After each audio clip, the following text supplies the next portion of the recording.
Do you think you need perfect credit, cash, or a bank loan to invest in real estate? Think again. In this episode of Pending and Trending, I sit down with Chris Prefontaine, who is a real estate investor and coach who had built a 7-figure business by buying and selling properties creatively. He breaks down exactly how you can close transactions using no banks, no cash, no credit, even in today's market. If you are a real estate agent or an aspiring investor, trust me, this is the strategy you wish you learned years ago. Welcome to Pending and Trending. I am your host, Deidre Quinn, and this podcast is all about helping real estate agents stay ahead in today's fast-moving market. With over 20 years of experience and a passion for building relationships, I bring you the latest tips, trends, and strategies to elevate you and your business. Whether you're looking to dominate a niche, stay sharp on industry shifts, or build your own generational wealth, you are in the right place. Let's get to it, because what's trending today can get you pending tomorrow. My name is Deidre Quinn. I am a top realtor out of the Philadelphia area. I've been in the business for over 20 years, and I'm the host of Pending and Trending. I share insider tips, market trends, and strategies to help agents build their generational wealth and thrive in their businesses. So there's a lot we should talk about that. Maybe after we'll have a few seconds, because I was an agent for a long time too, so I can relate. Is it a lot of your audience agents then? A lot of my audience, yeah. Okay, super. So we definitely have something to talk about there. So you can maybe ask what I would do differently, because I didn't know what I know now when I was an agent.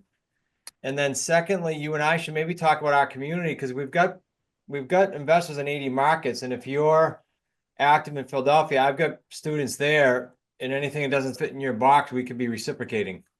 Absolutely. Okay. That's great. Yeah, that's great. Okay, I'll make us up a note and follow up. Okay. Great. Good. And I'd like to introduce Chris Prefontaine. He's with me today, and he is a Rhode Island-based real estate investor, 7-figure coach, and CEO of Smart Real Estate Coach. Chris, I'd like to talk a little bit about market conditions and how you're helping your students handle the next cycle. Yeah, so market conditions is the hot button right now. Everybody wants to know what's going on. First of all, the billionaires don't know, so I don't want anyone to get predictions. Here's what I'll say though, because just for context too, for your listeners, I was a realtor and a broker owner for, my first 18 years. I've been at this 34 years. And I sold to Coldwell Banker in 2000. So I've got both ends of the coin. So when I answer, I'll try to relate to both investor and realtor.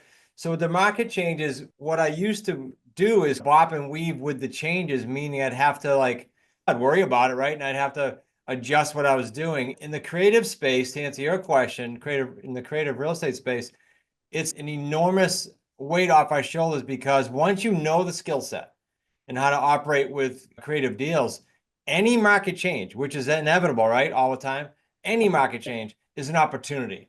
So it's not, can we do deals in an up, down, or sideways market? It's more, what deals are we going to focus on? What pond are we going to fish in other words, for leads? Versus when I was a realtor, the market, the trends affect us, right? 100%. So we've got now, for example, a lot of wholesalers, flippers, and realtors referring us business for that very reason. So I don't know if you want to go deeper on that, but that's what's going on in our world now, because it's just something, once you learn it, no one can take it away from you. And I really wished I had learned it when I was a broker and an agent myself, how to do these deals. Yeah. So let's dig a little bit further into that and explain your process and what that really means. And is that buying and selling on terms? And does that involve get into that a little bit, Sure. and as far as how that system works? Yeah, so buying and selling on terms, and that is the title of one of our books, and we'll get that to everybody at the end. Just remind me. That does mean buying creatively, and so I'll say how we buy, and then I'll relate it to the realtor world too. So we only buy 3 ways. And just so you know how this came about, Deidre, I got crushed in the 08 debacle, the 08 crash. Crushed. I've been a realtor. I sold my company. I was happy with that. Started doing my own investments, and then the bottom fell out.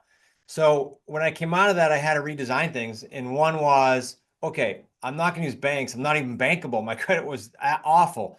I have no cash. So we're only going to buy either owner financing, lease purchase, or purchase subject to the existing financing. Those are the only 3 ways that I could do it then.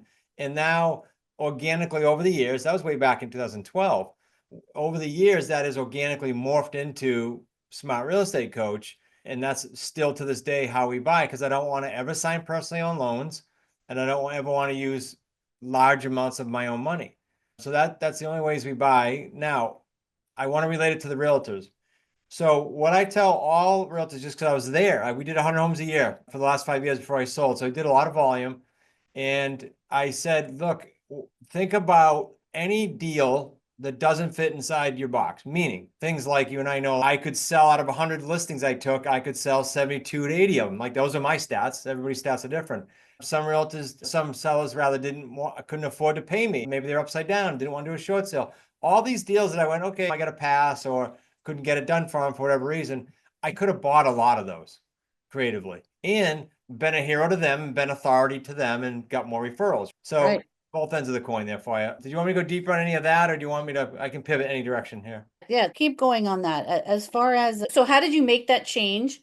And then lay it out for us as far as really how that process works and how you help people through that process when it's not a traditional sale. Yeah, so I made the change because I had to, because I was beat up. When I say beat up, let me give everybody context. I had a property in Newport, Rhode Island that I lived in, my wife. I've been married 39 years. In 2008, it's like someone flipped the light switch and the bottom fell out, and I just literally spent 4 years in my head and a mess financially. So it was a must have for me. Now, how do we roll it out for the Wicked Smart community? If it's helpful to you, Deidre, I can explain each one of those very high level, those ways we buy, and then talk about how we implement it. Would that be helpful? Yeah, that would be great. Okay. So owner financing, we niche it down. A lot of people know the word owner financing, but all it means is we're going to make payments directly to the seller instead of bringing new money to the table to close the deal. Now, most of our properties that we buy owner financing are free and clear. There's no mortgage. So we're buying properties that are typically off market. 99% of them are off market. So I don't care what the market's doing. I don't care if it's hot. I don't care if we're going to buy them off market. One of them is free and clear properties. About a third of the properties in the United States are free and clear. It's a big pool to fish in. So we're able to do what? We're able to structure a long enough term with the seller so we can pay them their full price. And we make monthly principal payments to them, no interest. So picture that as the market's being wonky a little bit. Picture Right. principal payments hammering down principal as a recession hedge, if you will. So owner financing is super lucrative. And then lease purchase is nothing more than somebody may have a mortgage, they may not, but they don't want to give up the deed. They don't want to actually transfer a title. So we just tie it up on a lease purchase. We control it. We handle maintenance, taxes, insurance, everything. We pay the underlying mortgage. And we cloud title with a notice of option so they can't sell it. So that's how we secure it. I'll talk about the exit in a second. And then on the subject too, right now you've got 9 out of 10 mortgages that are under, I forget what the latest stat was, under 6% or 6.5.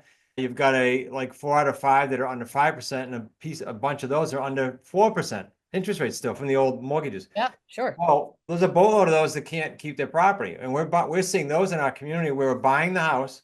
The mortgage stays in the seller's name. That's what sub 2 means. If anyone's not familiar with it, subject to existing financing. Very popular actually now. So they can, if they're in financial straits or they just can't afford to hang on to a second or a third home, they can sell it to us. We make payments on their behalf to the bank, but we own the property. So I never signed personally on it. And I can go out and buy property at 4 or 5% when I can't get that now. 3%. Some of these, we did one in Florida, 2.75% last month. Those are crazy rates, right? So if anyone's dealing with a seller or just for their own sake, they want to learn how to do this, they're dealing with a seller that they just can't afford a commission, or they don't want to do a short sale, or they're financially behind a month or two and they need fixing. Any of those scenarios you can solve now, whereas maybe you couldn't necessarily solve all of them as a realtor. So you have a way bigger bag of tricks, tool chest. Yeah. Yeah. So how do you find your sellers in that case? How are you finding them? Yep. So we have a service. We just switched up to 13 years to a sort of an upgraded service who will provide us similar to realtors on this front, and then I'll diversify. They give us expires, they give us for sale by owner and for rent by owner. Those are like the base ones. And now they have a new database for our community called Distress. This is pretty cool because you can do pre-foreclosure and pre-NOD and all those. This distress list is new. It's way before that. It's the metrics finding out if people are slipping on utilities and credit cards or car payments, way before the mortgage is going to probably take a hit. Okay. This is super high level right now for us. So we're working on that list. And then we do niche lists. Like I'll say, okay, give me in this area, my zip code, all the properties that are free and clear, 3 bedrooms, a garage, whatever I want for criteria. But I like to live in that free and clear world. They're super easy to deal with. They're not stressed. They have time, and they just want their price, and they usually give you a term, a nice long term. Right. Never deal with a bank. We even bought a building this way just in case realtors are thinking, what about other asset classes? You can buy anything. We bought a mixed use building. I bought multis. I teach single family, Deirdre, just because people get shiny object syndrome real quick in real estate, right? They can go all these different cool things in investing. So I Right. teach single family, but the people in my community, one just does mobile home parks, free and clear mobile home parks. She looks for those and buys them owner financing. One guy wants to do office buildings. One guy wants to do multis, but by and large, I teach the single family route because they can move them, and I predictably can tell them what it's going to take. Okay. So at what point do you take possession of the property? And then at what point are you holding the properties? What do you do after that? Okay, two is always deeper answers. So two answers on the what do we do, buy and hold, or what do we do? Because most students who come to us say they might be leaving a nice job, six figures. We have a lot of those, and they're like, I want to start my own business. Okay. But they need that income to replace their old income, right? So in most cases, for the sake of not getting too advanced, we sell on rent to own. And when we sell and rent to own, we're selling to not renters that kind of want to be buyers someday. These are true buyers that can't get financing yet. Great examples are, and the realtors are running into these buyers, right? We know they are. Great examples are buyers that they left corporate America. They started their own business, whether real estate or something else, and the bank needs a couple of years of seasoning before they'll finance them. I heard it's even getting worse than that, but at least a couple of years. So they're great rent to own buyers because they'll come in, they'll tie up our property on a set price. They'll cover our monthly mortgage plus some because we want to make a spread. And then they'll have a set mortgage ready date that we all know is going to happen. We set the term that way. And then they cash the house out. These are great buyers who just deservedly need time. So it's a super positive environment too, because you're giving these people, some of them hope that thought they couldn't buy, like people that maybe got trash credit, but it's fixable, or something happened during COVID, and they're literally like some of them are in tears because they thought they never could buy. They lost hope. Rates doubled, and all of a sudden everybody can't buy. Yeah. Yeah. So they came to us, and we gave them a longer ramp to do that. In doing that, you mentioned before the show the 3 paydays. So we trademarked 3 paydays, and here's how it works. A buyer comes in who needs time. Payday 1 is they give us a non-refundable down payment. It's non-refundable. You're a buyer, just like if you were getting a mortgage, you just can't get one yet. The Payday 2 is the monthly spread between what I pay in the property and what they're paying us. So that's once you launch a new property, you get the upfront check and you get the monthly. And then Payday 3 is when you cash that out, for example, when they get their financing. And you get to accumulate all that principal pay down through the term while they're in there, and then any markup you did. So the average street paydays, just to put some numbers to this, run from East Coast to West Coast, 45 grand low up to about 350 grand, depending on price range. And so I know as a realtor like that, instead of getting one commission, they can get 3 essentially and Right. create a little bit better quality income while you're still selling. You don't let go what you're doing. You're in a good spot because you see all these sellers, right? Yeah. Yeah. Correct me if I'm wrong, but you don't have to be a real estate agent to do this. This is really investing, and Yeah. it's a platform that you're coaching to investors, and they're not licensed agents. Right, correct. We do have a whole bunch of licensed agents. So in our Slack community, for example, there's a channel just for them. They can go in and talk together. But Sure. we have, I'd say 90% are not licensed. And then the other 10%, I think they're in a great spot because they're going to run into deals a lot easier than the others are, frankly, because they're doing listing appointments or buyer appointments and they're Yeah. already in front of that. All they got to do is go, okay, that doesn't fit in my regular box. I'm going to put my investor hat on. And I think of all the list appointments I did over the years. I would much rather have gone in there. You're my seller, and I get to say, all right, Deirdre, let's look at your whole situation. And then I will tell you, because morally and ethically this works, I will tell you if we should list it and sell it, or you might be better with one of my other options for me to buy it. Let's look at everything. And then they trust that, right? Because you're looking out for whatever's best for them. Absolutely. And what a way to provide value to those Exactly. people that you're in touch with every day. Yeah. So, getting into that 3 paydays, and you did speak to it a little bit, but can you really break down, give me an example of, say, a house is worth 300,000, just to Yeah. give you a number, and break that down for our listeners as far as what that really looks like, the 3 paydays. Sure. I actually want me to give you a real deal. Yeah. I'll use round numbers, but I'll give you one of the deals that's on my mind. So in Massachusetts, my son and I actually called on an expired listing. So to relate to everybody, it was in a state, the gentleman lost his dad and he had 2 or 3 siblings. Long story short, they had 3 or 4 properties. They didn't want to do it. We got along well, but they said, you know what, Chris, we want closure on the estate. So that's where realtor, boom. Okay. So they want to list it. So we refer that. Then I got a call about 6 months later. He said, Chris, we sold dad's estate. I got my own property left. I'm moving to South Carolina. This was like a Thursday. He said, I'm leaving Monday. Can you come? I got one property left. Can you do that owner financing thing? Is what he said on the phone. I said, sure. Nick and my son and I went out. He was on with a realtor for about, I'll use round numbers, 229.9, I think. It expired. I said to him, Don, what do you think you would have netted? You paid a commission, you haggled on price. What were you hoping to net? He said 183.9. He was very specific. I said, okay, here's what we'll do. He's free and clear now, remember, no mortgage. We will structure monthly payments, Don, to you of $923, and we'll buy it for 183.9. Just what you thought you would have got, even though it didn't sell. Net. And we'll do that for 4 years, and on or before the 4th year, we will pay you a balloon payment. So that's the buy side. 183 grand, $923 a month, principal only. He wanted that. He's okay financially. He's going to South Carolina to retire, wanted the cash flow. And some people do it for tax reasons. So what do? We turned around and we sold it to a rent-owned buyer. It was actually 5 family members, all pooling, which I love because they all have income sources, right? We put them through, they needed some credit repair. We put them through credit screening. The credit screening said they would be mortgage ready on or before 3 years. We said, great, that fits within our 4-year window. So we'll put them in the house. They came in with a 15 grand down payment. That's payday 1. It's non-refundable. Okay. And then remember, I'm paying the seller $923 a month. They came in with $1,500 a month lease payment. Nope, they don't get credit for principal because they'd have no incentive to go get a loan. So they pay us $1,500 a month. That's our spread. Now, what came out of that is insurance. We do have to pay our insurance, so it came off of the $1,500. So that's our delta. That's our payday 2, and our payday 3 is what? $923 every month coming off of principal. Plus, we marked the house back up to where the realtor had it at $230. So that deal. Now, here's what probably will be mind-boggling for everyone listening, because when a free and clear house is very lucrative with our 3 payday trademark system, that deal netted us over 4 years since cashed out to 128 grand. Because picture the principal alone was almost 50. The markup was 40-ish, 40 something. There's 100 already. That's why the free and clear is very lucrative when you do it right. And what did you do?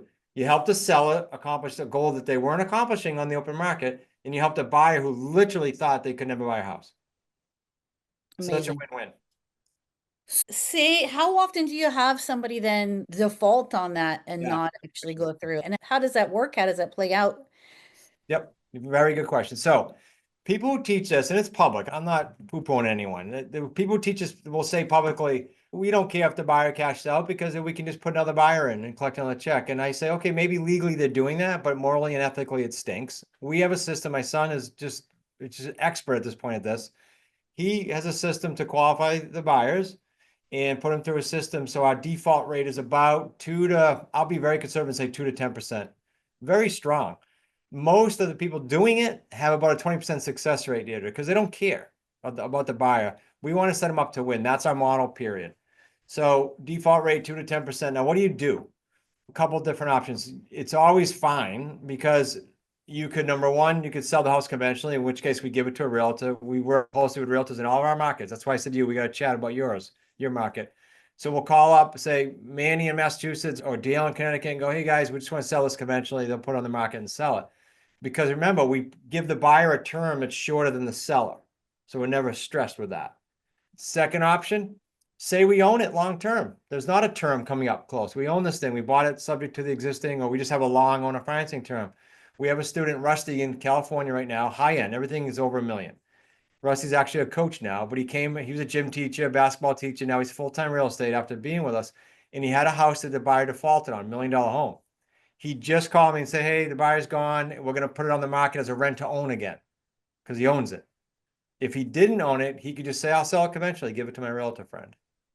There's always ways to pivot. You could actually extend the seller if you wanted to. Some sellers will say, sure, yeah, give me a couple grand down maybe, or give me more per month, and they'll extend it. You're never stuck. In fact, it's probably going to be just as lucrative, if not more, if that happens. It's not a bad thing. Wow. Okay. The bad thing is the buyer didn't get to the finish line, right? Yeah. The investment's not bad. Okay. Thanks for explaining that. So what is the best way to get involved in this? I'm big on free. I said it to you before we started recording, meaning there's so much in social media right now. Every single one of us get bombarded with get rich quick real estate stuff. We do. So I think it's a lot of junk. Not everybody, but there's a lot of junk out there. So I will say I would rather have you look into our stuff for free and then say, okay, this is a niche I can get behind. So I'll give you two ways to do that. There's a bunch, but you can go, first of all, you can go to YouTube, type in Smart Real Estate Coach. We have been posting live deals like I just did verbally with you since Right? about 2017 or 18. I think there's 400 or 500 in there. So they're not going to go watch them all, but you can see how the 3 paydays work. Just go watch a dozen. So that's all for free, of course. You can get our books. We'll send you a couple of our best-selling books. We have 4.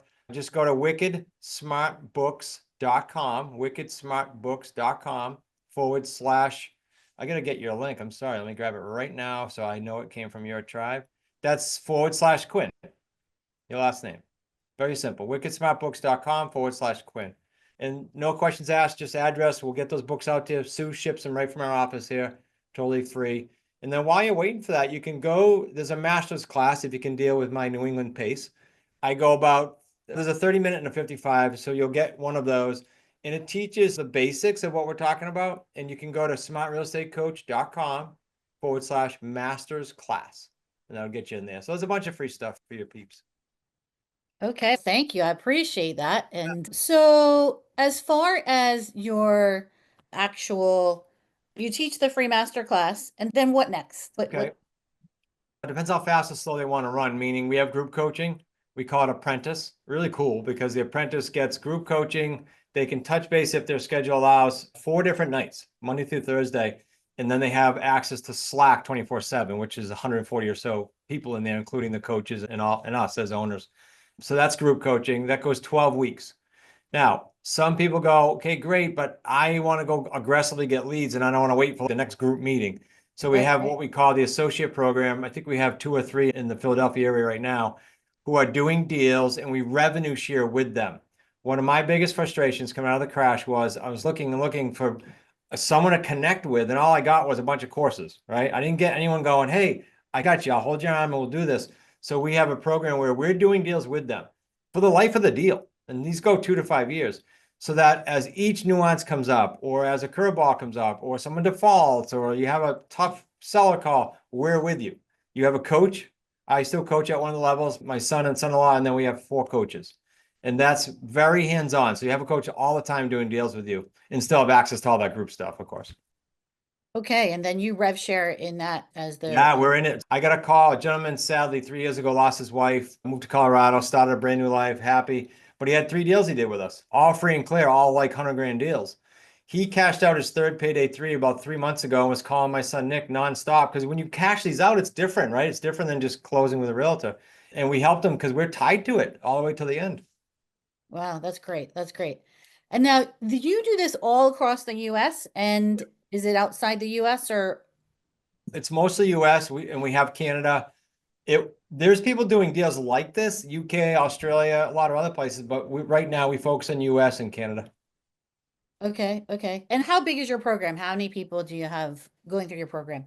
We've got about well over 1,000 are in the academy. That means they're in the course or apprentice group coaching or just the course, because you can just go in the course yourself, self-learn online, and it's always updated and you own it for life. And then we got about 140 people in Slack that are more that associate level. We're in about 80 markets right now doing deals. Okay. And then do people transition from their 9 to 5 W-2 job and then get into this full time, or do you have people doing it part time as well? Most all come to us part-time. I think maybe a few exceptions. Most have a goal to transition to full-time, most. And for the last, 12 years or so, we've been helping people do that at a high level. Let me give you 2 quick examples. I think it's always better than just answers empty. Yeah. I just hung up with Judy. She's up in Maine. Judy left a very high-paying job, but it was stressful, like multiple 6 figures.